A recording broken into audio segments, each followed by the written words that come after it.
एक बार एक राजा ने अपने दरबार में 3 मंत्रियों को बुलाया और उनको आदेश दिया कि एक एक थैला लेकर जाएं और बगीचे से अच्छे अच्छे फल छांट कर इसमें भर कर लेकर आएं। फिर वो तीनों मंत्री अलग अलग बगीचे के अंदर चले गए। पहले मंत्री ने सोचा कि मुझे राजा के लिए अच्छे अच्छे फलों को चुनना है जो स्वादिष्ट भी हों और उनकी सेहत के लिए अच्छे भी हों। उसने मेहनत करी और अच्छे अच्छे फलों का चुनाव किया और उसको थैले में डाल लिया। वहीं दूसरे मंत्री ने सोचा कि राजा कौन सा एक एक फलों को चेक करने वाला है, तो उसने जल्दी जल्दी में कुछ अच्छे फलों को और कुछ सड़े गले फलों को उस थैले के अंदर डाल लिया। और तीसरे मंत्री ने सोचा कि राजा की नज़र तो भरे हुए थैले पर जाएगी, वो कौन सा अंदर चेक करने वाला है, इसलिए उसने समय बचाने के लिए पत्तों को और घास फूस को थैले के अंदर डाल दिया। दूसरे दिन राजा ने उन तीनों मंत्रियों को दरबार के अंदर बुलाया। वो तीनों मंत्री अपने अपने थैलों के साथ दरबार के अंदर आए, लेकिन राजा ने उनके थैले खोलकर भी नहीं देखे और आदेश दे दिया कि इन तीनों मंत्रियों को इनके थैलों के साथ जेल के अंदर बंद कर दो और इनको खाने पीने में कुछ भी नहीं दिया जाएगा। जो इनके थैले के अंदर है ये उसी से अपना काम चलाएंगे। तो राजा के आदेश अनुसार उन तीनों मंत्रियों को जेल के अंदर बंद कर दिया गया। अब उन तीनों मंत्रियों के पास खाने के लिए सिवाय उन फलों के कुछ और नहीं था।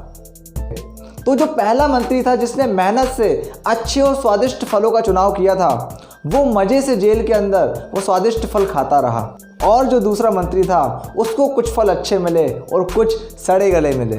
लेकिन जो तीसरा मंत्री था उसके पास खाने के लिए तो सिर्फ घास फूस और कुछ पत्ते थे जो उसने खुद उस थैले के अंदर डाले थे।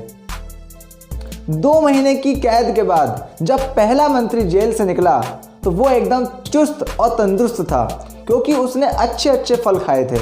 लेकिन वहीं दूसरा मंत्री काफ़ी बीमार हो चुका था, उसकी शारीरिक हालत बहुत कमज़ोर हो चुकी थी। और जो तीसरा मंत्री था वो 2 महीने की कैद के अंदर मर चुका था। अब ये कहानी भी हमारी ज़िंदगी से जुड़ी हुई है। ये जो फल है ना, ये हमारे कर्म हैं जो हम हर दिन करते हैं अपनी ज़िंदगी के अंदर। और जो जेल है, जो कैद है, ये हमारे ज़िंदगी का ये वही बुरा वक्त है जो हमारी ज़िंदगी के अंदर आता और जाता रहता है। हमने ज़िंदगी में जो भी कर्म कमाए हैं ना, जब हमारा बुरा वक्त चल रहा होता है तो उस बुरे वक्त के अंदर हमें उन्हीं कर्मों का फल मिलता है। यदि हमने अपनी ज़िंदगी के अंदर सिर्फ बुरे ही काम किए हैं, दूसरों का हमेशा बुरा ही किया है, तो हमारे बुरे वक्त के अंदर कोई भी हमारा साथ नहीं देगा, बल्कि वो लोग तो हमारा मजाक बनाएंगे कि अच्छा हुआ इस व्यक्ति के साथ ऐसा ही हुआ क्योंकि इसके कर्म ही वैसे थे। लेकिन जो लोग अच्छे कर्म करते हैं, जो लोगों का भला करते हैं, लोगों की मदद करते हैं, बुरे वक्त के अंदर मुसीबतें तो उनके साथ आती हैं, लेकिन उनका कर्म लौटकर किसी न किसी इंसान के रूप में, किसी न किसी इंसान की मदद के रूप में उनके पास लौट ही आता है।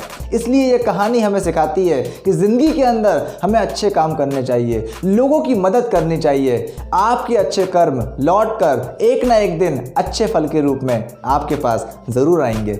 Wish you all the very best. Thank you.